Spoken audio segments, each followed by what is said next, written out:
हत्याकांड से जुड़ी एक बड़ी खबर सामने आ रही है। जांच अधिकारी नैनी जेल पहुंच गए हैं। कानून कार्रवाई पूरी हो रही है और ऐसे में अशरफ को प्रिजन वैन ले जाने के लिए पहुंची है।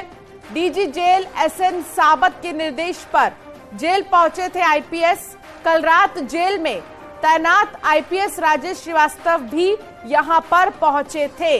तो कानूनी कार्रवाई लगभग पूरी हो चुकी है और इस कार्रवाई के बाद यहां से कोर्ट की तरफ ले जाया जाएगा। इन्हें कानूनी कार्रवाई पूरी हो चुकी है। अशरफ को भी ले जाया जाएगा। प्रिजन वैन यहां पर पहुंच चुकी है। ऋषभ मन्य त्रिपाठी हमारे साथ जुड़ गए हैं। ऋषभ, क्या जानकारी मिल रही है? ताजा अपडेट क्या है इस पूरे मामले में?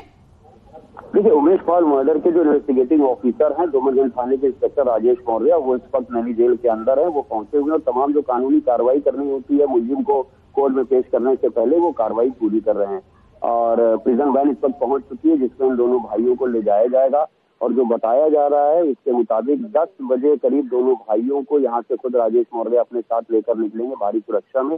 रास्ते में जो थाने पड़ेंगे उनको भी अलर्ट पे रखा गया है और पीएससी को भी डिप्लॉय किया गया है ताकि इन लोगों को पूरी सेफ्टी और सिक्योरिटी के साथ सीजीएम कोर्ट में पेश करवाया जाए। फिलहाल कानूनी कार्रवाई चल रही है जेल के अंदर।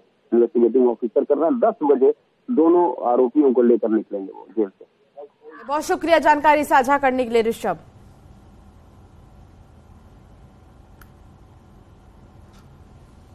अतीक, आतंक और मिट्टी में माफिया। याद कीजिए वो दिन जब सीएम योगी ने भरी विधानसभा से ऐलान किया था कि माफिया को मिट्टी में मिला दूंगा। एक वो दिन था और एक दिन आज है जब माफिया खुद चिल्ला चिल्ला कर कह रहा है कि मैं बर्बाद हो गया, मिट्टी में मिल गया। साबरमती से प्रयागराज जाते वक्त अतीक ने न्यूज 18 से साफ साफ कहा कि वो मिट्टी में मिल गया है।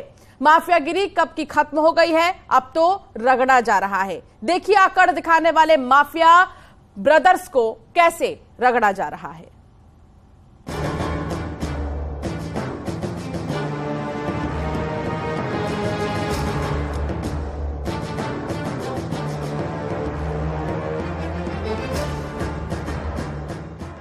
कहा था, कर दिखाया। माफिया की हो गई पैंट गीली। उनके सामने स्वयं के जान के लाले पड़ रहे हैं। जब कोर्ट उन्हें सजा सुनाती है तो उनकी पैंटें भी गीली होती हुई देखती है। भैया मैं बर्बाद हो गया हूँ, बिल्कुल मिट्टी में मिल गया हूँ। मिट्टी में मिल गया माफिया। सबूत देखिए। कि माफिया कोई भी हो, सरकार की 44 की नीति है और उन माफियाओं के खिलाफ मिट्टी में मिलाने का काम उनको हमारी सरकार करेगी। पूरी मजबूती के साथ उनसे निपटने का कार्य करेगी। हमारा परिवार पूरी तरह से बर्बाद हो गया। जेल से खेल करने वाले का हाल बुरा हो गया।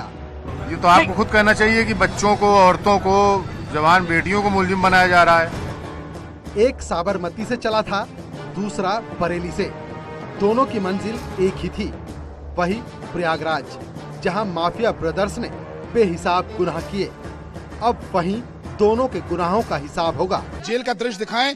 अब जो आज रात एड्रेस है अतीक अहमद का, वो नैनी जेल, पुरानी महिला बैरक। ये न्यूज 18 इसकी पूरा जो सूत्रों के हवाले से कि जो पुरानी महिला बैरक है उसमें उसको शिफ्ट कर रहे हैं। अभी गेट के अंदर व्हीकल भेज दिया गया है और आप देख सकते हैं कि पूरी छावनी में तब्दील हो गया है। इसमें 5 थाने का फोर्स, एसीपी, डीसीपी गंगापार और सब लोग मौजूद हैं। इसके अलावा 27 घंटे 45 मिनट के सफर में उत्तर प्रदेश की सीमा में आने के बाद 6 जगह हॉल्ट जहां लिया गया, तो वहीं राजस्थान में 2 जगह, मध्य प्रदेश में 1 जगह, यानी 11 हॉल्ट टोटल इसमें लिए गए और अब यहाँ ये पहुंच चुके हैं। और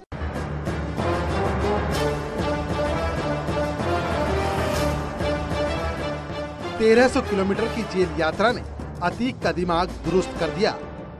कभी सैकड़ों गाड़ियों का काफिला लेकर चलने वाले अतीक के काफिले में इस बार भी दर्जनों गाड़ियां थी, लेकिन फर्क बस एक। इस बार ये काफिला अतीक के आतंक का जनाजा निकाल रहा था और अपने खत्म होते आतंक का दर्द अतीक को चैन से सोने नहीं दे रहा। उसे अब डर है अपने खत्म होते साम्राज्य का, कानून के शिकंजे में फंसे परिवार का। आपको जान का खतरा है क्या? डर लग रहा है? कोई डर लग रहा है आपको? हमारा परिवार पूरी तरह से बर्बाद हो गया और एक सवाल कोई कर रहा था कि माफियागिरी की समाप्ति पहले ही हो चुकी थी, अब तो खाली रगड़ा जा रहा है। इन शब्दों के मायने समझिए। सीएम योगी ने एक बयान दिया था कि माफिया मिट्टी में मिला दिया जाएगा। अभी तो उसकी शुरुआत भर हुई। मिट्टी में मिलाने का काम उनका हमारी सरकार करेगी, पूरी मजबूती के साथ उनसे मिट्टी का कार्य करेगी। लेकिन अतीक समझ गया उसका अतीत परिवार के भविष्य को किस राह पर लेकर जा रहा है। तभी तो उसने माफियागिरी कब का खत्म होने की दुहाई दी और एक संदेश देने की कोशिश की कि माफियागिरी निकल गई है, अब मुझे बख्श दिया जाए। जरा दोबारा माफिया के इस बयान को सुनिए। और एक सवाल कोई कर रहा था कि माफियागिरी की समाप्ति पहले ही हो चुकी थी, अब तो खाली रगड़ा जा रहा है। अतीक के बोल बदले, अशरफ के हाल बदले, असद की चाल बदली, शाइस्ता का ठिकाना बदला।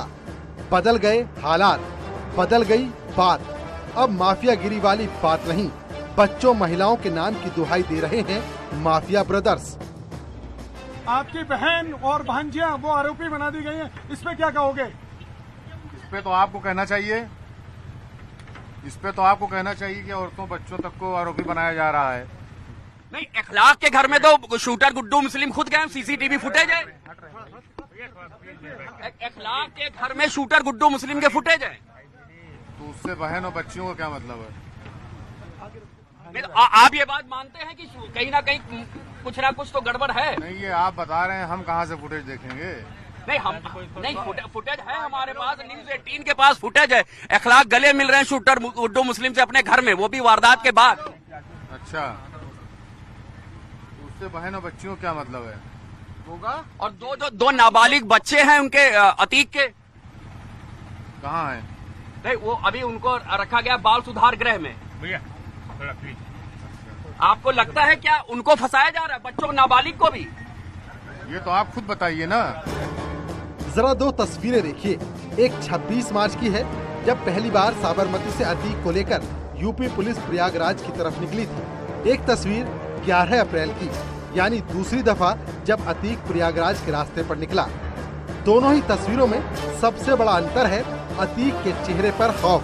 पहली दफा अतीक थोड़ा जोश में था, लेकिन इस बार दहशत के मारे माफिया की आवाज तक नहीं निकल रही थी। इस बार अतीक और अशरफ को उमेश पाल शूटआउट में पूछताछ के लिए लाया गया है। पुलिस कोर्ट में अतीक अशरफ को पेश करेगी। पुलिस कोर्ट से अतीक अशरफ की रिमांड मांगेगी। अगर रिमांड मिलती है तो इस केस में दोनों से पूछताछ होगी। हालांकि अतीक और अशरफ दोनों ही माफिया ब्रदर जेल में होने का बहाना बताकर खुद के इन्वॉल्व होने से इनकार करते रहे हैं। भैया मैं बर्बाद हो गया हूँ, बिल्कुल मिल गया हूँ। अरे आप लोग हो तो काहे डर लगेगा? आपकी बहन और भांजियां वो आरोपी बना दी गई हैं, इस पे क्या कहोगे? इस पे तो आपको कहना चाहिए कि औरतों बच्चों तक को आरोपी बनाया जा रहा है। अतीक और अशरफ दोनों ही पहले से जेल में बंद थे, लिहाजा उन्हें बी वारंट के जरिए प्रयागराज लाया गया है। इसीलिए पुलिस दोनों से लंबी पूछताछ की तैयारी में है। लेकिन यूपी पुलिस के नाम पर माफिया ब्रदर थर थर कांप रहे हैं। उन्हें डर है कि उनका एनकाउंटर न हो जाए। Bureau report, news 18।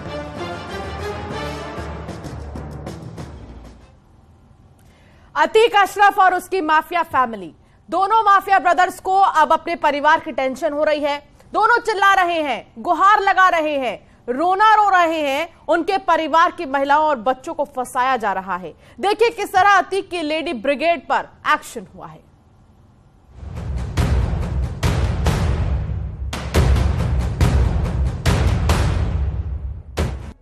एक तरफ अतीक गैंग को गर्त में मिलाने का कार्य जारी है, खुद माफिया ब्रदर प्रयागराज पुलिस के शिकंजे में हैं, तो दूसरी तरफ अतीक की लेडी ब्रिगेड के प्लान को भी डिकोड कर दिया गया है। अतीक का ये लेडी गैंग है, इसमें उसकी बीवी शाइस्ता, बहन आयशा नूरी, अतीक का भाई, अशरफ की बीबी जैनब फातिमा और भांजी उन्जिला भी शामिल हैं। मैं बर्बाद हो गया हूँ, बिल्कुल मट्टी में मिल गया हूँ। अब जरा ये सीसीटीवी देखिए। तीनों को शूटर्स की मदद करने का आरोप है।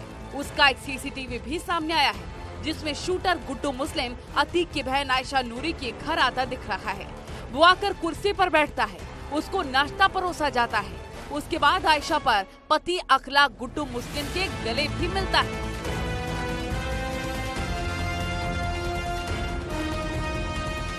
इस वीडियो से साफ है कि आयशा नूरी जो अपने आप को बेगुनाह बता रही है वो शूटर के साथ मिली हुई है और शूटर्स को छिपाने और फरार करने में मदद कर रही है। इस वीडियो के बाद आयशा और उन्जिला निशा को आरोपी बनाया गया है, लेकिन लेडी गैंग में अब एक और नाम शामिल हो गया है। नाम है जैनब फातिमा। ये अशरफ की बीवी है। इसे उमेश पाल हत्याकांड में आरोपी बनाया गया है। इसका साफ मतलब है कि माफिया फैमिली का कोई भी किरदार अब उमेश पाल शूटआउट से बच नहीं पाया। इसका ये भी मतलब है कि अतीक की लेडी ब्रिगेड में एक और नाम जुड़ गया है और अब 3 लेडी डॉन सबसे अहम हो गई हैं। शाइस्ता परवीन जो शूटआउट के प्लानिंग में शामिल रही, आयशा नूरी शूटर्स को पनाह और फंडिंग, जैनब फातिमा शूटआउट षड्यंत्र में शामिल रही। इन्हीं कार्रवाइयों का असर है कि माफिया ब्रदर की टेंशन बढ़ गई है और बहन बेटियों को फंसाने का रोना रो रहे हैं। इस पे तो आपको कहना चाहिए कि औरतों बच्चों तक को आरोपी बनाया जा रहा है। नहीं, अखलाक के घर में तो शूटर गुड्डू मुस्लिम खुद गए, सीसीटीवी फुटेज है। अखलाक के घर में शूटर गुड्डू मुस्लिम के फुटेज है, तो उससे बहन और बच्चियों का क्या मतलब है? आप ये बात मानते हैं कि कहीं ना कहीं कुछ ना कुछ तो गड़बड़ है? नहीं, ये आप बता रहे हैं, हम कहाँ से फुटेज देखेंगे? ये तो आप खुद बताइए ना। ये तो आपको खुद कहना चाहिए कि बच्चों को, औरतों को, जवान बेटियों को मुलजिम बनाया जा रहा है। अतीक एंड कंपनी अब आखिरी सांसें ले रहा है। अतीक गैंग से जुड़े हर शख्स पर पुलिस शिकंजा कस रही है। प्रयागराज पुलिस का दावा है कि उसने हत्याकांड से जुड़ी हर साजिश को डिकोड कर लिया है और जल्दी ही माफिया फैमिली का हर किरदार सलाखों के पीछे होगा। Bureau report, news 18। Atiq Ahmed को 16 दिनों के अंदर एक बार फिर साबरमती जेल से प्रयागराज लाया गया है। आपको पूरी रिपोर्ट दिखाएंगे, बताएंगे कि जब पुलिस कोर्ट में अतीक का रिमांड मांगेगी और रिमांड मिल भी जाएगी तो क्या सवाल हो सकते हैं।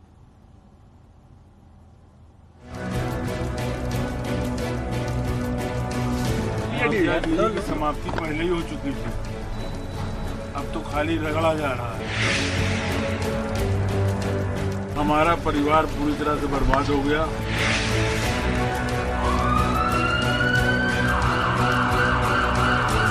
उन माफियाओं के खिलाफ मिट्टी में मिलाने का काम हमारी सरकार करेगी। माफिया के खिलाफ महाराज ने जो सौगंध ली थी उसे पूरा कर दिखाया। कई दशकों से सिर उठा रहा माफिया का साम्राज्य मिट्टी में मिल गया। बाबा ने पहले अतीक की अकड़ निकाली, अब उसे मिट्टी में रगड़ दिया है।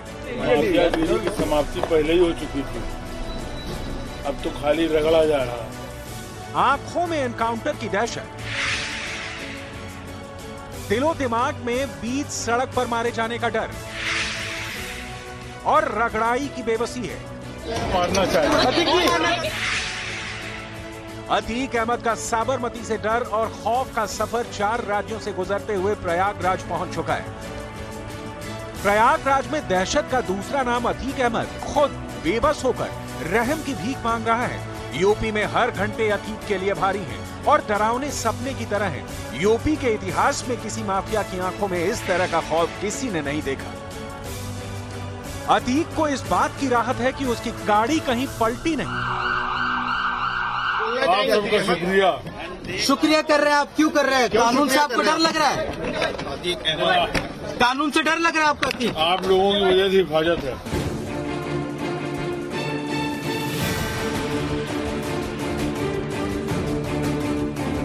हालांकि अतीक अहमद को आज सीजीएम कोर्ट में पेश नहीं किया जा सका। अतीक के प्रयागराज पहुंचने में देरी की वजह से उसे नैनी सेंट्रल जेल में रखा गया है।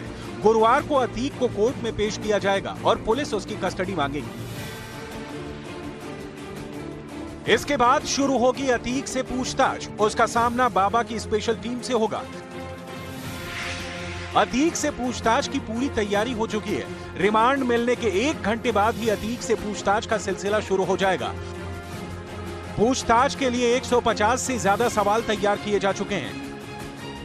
अतीक से 3 अलग अलग शिफ्ट में पूछताछ होगी। रिमांड के पहले दिन पुलिस लाइन में रखकर होगी पूछताछ। हत्याकांड में गिरफ्तार अतीक के मुंशी राकेश लाला और ड्राइवर को भी आमने सामने बैठाकर पूछताछ होगी। पूछताछ में अतीक बोलेगा